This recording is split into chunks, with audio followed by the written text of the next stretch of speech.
Hello viewers welcome to Telugu Stars. సొంత ఊరి కోసం సంచలన నిర్ణయం తీసుకున్న స్టైల్ స్టార్ అల్లు అర్జున్. ఈ విశేషాలంటే తెలుసుకోవాలనుకుంటున్నారా? అయితే తప్పకుండా మీరు ఈ వీడియో చూడాల్సిందే. గత ఏడాది మేలో విడుదలైన నా పేరు సూర్య తర్వాత ఏకంగా 7 నెలల గ్యాప్ తీసుకున్న స్టైల్ స్టార్ అల్లు అర్జున్ ఇంకా కొత్త సినిమా మొదలు పెట్టనే లేదు. త్రివిక్రమ్ శ్రీనివాస్ దర్శకత్వంలో ప్రాజెక్ట్ ప్రకటించారు కానీ ఇంకా షూటింగ్ స్టార్ట్ అవ్వలేదు. స్క్రిప్ట్ పనులు ఓ కొలిక్కి రాకపోవడం వల్లే కొంత జాప్యం జరుగుతుందని సమాచారం. మరో వారం 10 రోజుల్లో మొదలు పెట్టొచ్చు. ఇదిలా ఉండగా సంక్రాంతి పండుగకు సొంత ఊరు పాలకొల్లుకు వెళ్లిన బన్నీకి అభిమానులు ఘన స్వాగతం పలికారు. రాజమండ్రి ఎయిర్పోర్ట్ నుంచి పాలకొల్లు దాకా ఊరేగింపుగా తీసుకెళ్లి బాగా రచ్చరచ్చ చేశారు. కుటుంబ సమేతంగా వెళ్లిన అల్లు అర్జున్ పాలకొల్లు ఫోటోలు ఆన్లైన్ లో బాగా వైరల్ అయ్యాయి కూడా. ఇదిలా ఉండగా సొంత ఊరికి ఏదైనా చేయాలన్న తలంపు గట్టిగా వచ్చినట్టు ఉంది అల్లు అర్జున్ కి. ఈ ఏడాది అక్కడ ఓ ఫంక్షన్ హాల్ కట్టించబోతున్నట్లు పనులు కూడా త్వరలోనే ప్రారంభమవుతాయని ప్రకటించేశాడు. తాతయ్య అల్లు రామలింగయ్య పేరు పెట్టే అవకాశాలు ఎక్కువగా ఉన్నాయి.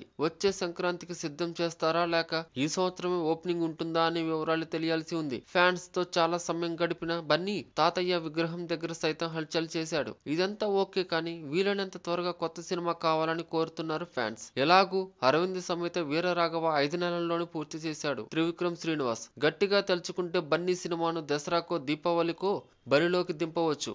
అయితే అది కథను బట్టి బడ్జెట్ ను బట్టి ఉంటుంది. ఇప్పుడైనా స్పీడ్ పెంచి వరుసగా సినిమాలు చేయాలని కోరుకుంటున్నారు అభిమానులు. కేరళలో కూడా ఫాలోయింగ్ భారీగా ఉన్న బన్నీ నాన్ స్టాప్ గా వెళ్లాలని కోరుతున్నారు. For more interesting latest movie updates, videos and latest movie reviews please subscribe Telugu star.